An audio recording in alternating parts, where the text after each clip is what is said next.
Hello friends, welcome back to my YouTube channel. So today we will study lacrimal apparatus. Lacrimal apparatus को हम following headings में describe करेंगे. Number 1 introduction and number 2 is components. There are 5 components of lacrimal apparatus. First is lacrimal gland and ducts. Second is conjunctival sac. Third is lacrimal puncta and canaliculi. Fourth is lacrimal sac and fifth is nasolacrimal duct. And the third heading is clinical anatomy of lacrimal apparatus. But इसके description को पढ़ने से पहले अगर आप लोगों को मेरे वीडियोस अच्छे लगते हैं तो मेरे यूट्यूब चैनल को सब्सक्राइब कीजिए एंड बेल आइकॉन प्रेस कीजिए. First point is the introduction of lacrimal apparatus. The structures concern with the secretion and drainage of the lacrimal और tear fluid are called the lacrimal apparatus. वो structures जो कि lacrimal fluid या tear fluid के secretion and drainage के लिए concern होते हैं, उन स्ट्रक्चर्स को एक साथ लेक्राइमल एपरेटस कहते हैं. Second point is the components of lacrimal apparatus. Lacrimal apparatus is made up of following parts. Lacrimal apparatus following parts का बना होता है. First lacrimal gland and its ducts. Second conjunctival sac. Third is lacrimal puncta and lacrimal canaliculi. Fourth is lacrimal sac and fifth is nasolacrimal duct. Now we describe these all points in details. This is the diagram of component of lacrimal apparatus. Lacrimal apparatus में 5 components होते हैं. This is the first component which is lacrimal gland. Lacrimal gland serous gland होती है and ये J shape की होती है. ये lacrimal fossa में situated होती है and ये lacrimal fluid formation का काम करती है. इससे बहुत सारी ducts निकलती है. These are the lacrimal ducts. ये डक्ट्स कंजक्टाइवल सैक में ओपन होती है.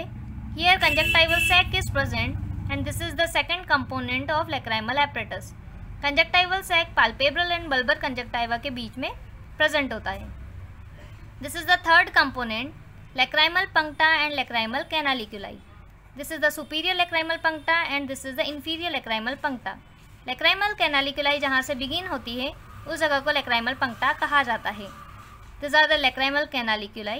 लेक्राइमल कैनालिकुलाई 10 mm लंबी होती है एंड इसका 8 mm पार्ट हॉरिजॉन्टल होता है एंड 2 mm पार्ट वर्टिकल होता है. So this are the third component lacrimal puncta and lacrimal canaliculi. This is the fourth component which is lacrimal sac. Lacrimal sac 12 mm लंबा होता है and 5 mm चौड़ा होता है. इसका अपर एंड ब्लाइंड होता है एंड लोअर एंड कंटिन्यूस होकर नेजोलेक्राइमल डक्ट बनाता है. So lacrimal sac is the fourth component and this is the nasolacrimal duct which is the fifth component of lacrimal apparatus. ये 18 mm लंबा membranous passage होता है and इसका direction downward, backward and laterally होता है and ये inferior meatus of nose में open होता है. So these are the components of lacrimal apparatus. First component is the lacrimal gland and ducts. This gland is a serous gland. lacrimal gland serous gland होती है. It is situated in the lacrimal fossa on the anterolateral part of roof of bony orbit and partially on upper eyelid. Lacrimal gland bony orbit के roof के anterolateral part के lacrimal fossa में situated होती है and partially upper eyelid में situated होती है. This gland is J-shaped. ये gland J-shaped की होती है. It is being indented by the tendon of levator palpebrae superioris muscle and ये gland levator palpebrae superioris muscle के tendon के थ्रू indented होती है. It has 2 parts. इसके 2 पार्ट होते हैं. Orbital part which is larger and deeper. इसका orbital part बड़ा होता है और डीप होता है. And palpebral part which is smaller and superficial. इसका पाल्पेब्रल पार्ट छोटा होता है एंड सुपरफिशियल होता है. About dozen ducts of this glands pierce the conjunctiva of upper lid and open into the conjunctival sac near the superior fornix. इस gland में लगभग dozen ducts होती हैं जो कि अपर लिड की कंजक्टाइवा को पियर्स करती है एंड सुपीरियर फॉर्निक्स के पास में कंजक्टाइवल सैक में ओपन होती है. This gland is supplied by lacrimal branch of ophthalmic artery and lacrimal nerve. ये ग्लैंड ऑप्थेल्मिक आर्टरी के लेक्राइमल ब्रांच से और लेक्राइमल नर्व से सप्लाइड होती हैं. The lacrimal fluid secreted by this gland flows into conjunctival sac where it lubricates the front of the eye and deep surface of lids. Lacrimal fluid जो कि इस glands के through secrete होता है वो कंजक्टाइवल सैक में flow करता है जहाँ पर ये आईबॉल के फ्रंट को एंड आईलिड की डीप सरफेस को लुब्रिकेट करता है. Blinking helps to spread the fluid over the eyes. And blinking इस फ्लूइड को आईबॉल के ऊपर स्प्रेड करने में हेल्प करती है। Most of the fluid evaporates, इसमें से most of the fluid evaporate हो जाता है। The rest is drained by the lacrimal canaliculi, and बचा हुआ फ्लूइड लेक्राइमल कैनालिकुलाई के थ्रू ड्रेन होता है। When it is excessive it overflows as tears, जब ये बहुत ज़्यादा अमाउंट में सिक्रीट होता है तब ये टीयर के फॉर्म में ओवरफ्लो हो जाता है।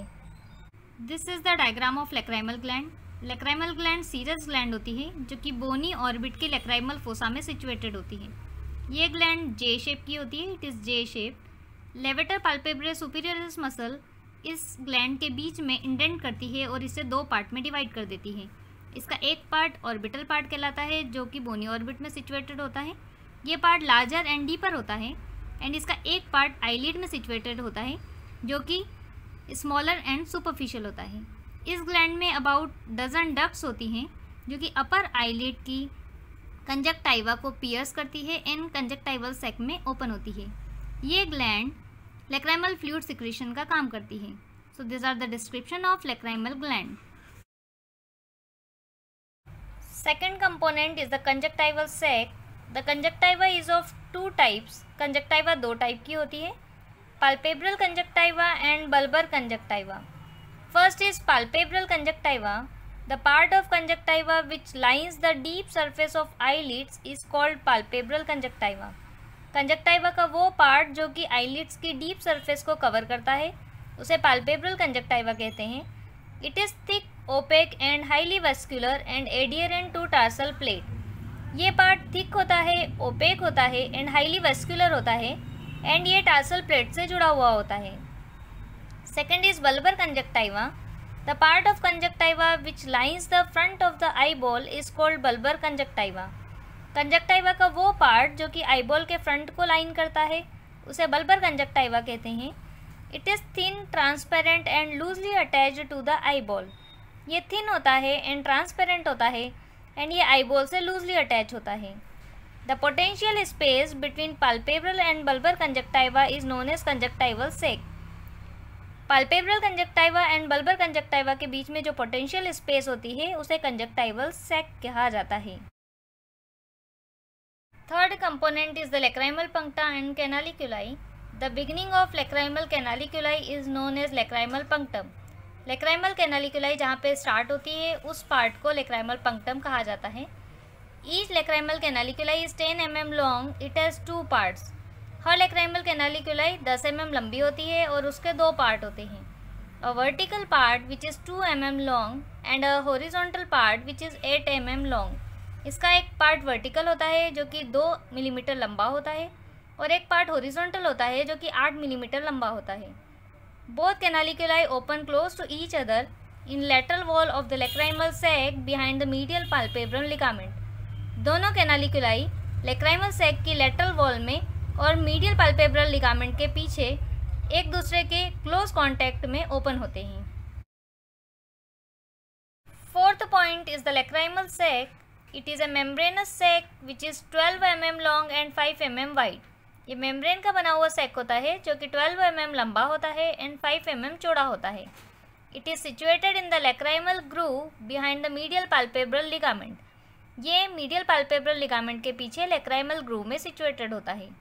Its upper end is blind. इसका upper end blind होता है and its lower end is continuous with the nasolacrimal duct. And इसका लोअर एंड कंटिन्यूस होकर नेजोलैक्राइमल डक्ट बनाता है। Now we see its relations. Anteriorly इसके एंटीरियरली फॉलोइंग स्ट्रक्चर सिचुएटेड है। Medial palpebral ligament and orbicularis oculi muscle. इसके medially following structure situated होते हैं। Lacrimal groove and nose. And इसके laterally following structure situated है। Lacrimal fascia and lacrimal part of orbicularis oculi muscle. Fifth point is the nasolacrimal duct. It is 18 mm long membranous passage. ये 18 mm लंबा membrane का बना हुआ passage होता है। It begins at the lower end of the lacrimal sac. ये lacrimal sac के lower end से start होता है। Then it runs downwards, backwards and laterally. फिर ये downward, backward और laterally जाता है। It opens into the inferior meatus of the nose. ये nose के inferior meatus पर open होता है। It has an imperfect valve at the lower end of the duct which is called the valve of Hasner. इसके lower and पर एक imperfect valve situated होता है जिसे valve of Hasner कहा जाता है. So these are the components of the lacrimal apparatus. Third point is the clinical anatomy. Inflammation of the lacrimal sac is called dacrocystitis. अगर lacrimal sac में inflammation हो जाए तो उसे dacrocystitis कहते हैं. Excessive secretion of lacrimal fluid which overflows on the cheeks is called epiphora. अगर lacrimal fluid का ओवर सिक्रीशन होने लगे तो ये ओवरफ्लो होकर चिक्स पर आ जाता है जिसे epiphora कहते हैं. It may result due to obstruction in lacrimal fluid pathway. ऐसा lacrimal fluid pathway में obstruction की वजह से होता है either in punctum और canaliculi और nasolacrimal duct. ये obstruction lacrimal puncta में हो सकता है, lacrimal canaliculi में हो सकता है या nasolacrimal duct में भी हो सकता है. So these are the clinical anatomy of lacrimal apparatus. So this was the notes of lacrimal apparatus. Thank you so much guys for watching my video. अगर आप लोगों को आज का मेरा वीडियो अच्छा लगा हो तो मेरे वीडियो को लाइक एंड शेयर कीजिए एंड एनाटॉमी के और वीडियोस को देखने के लिए मेरी यूट्यूब चैनल को सब्सक्राइब कीजिए एंड बेल आइकॉन प्रेस कीजिए.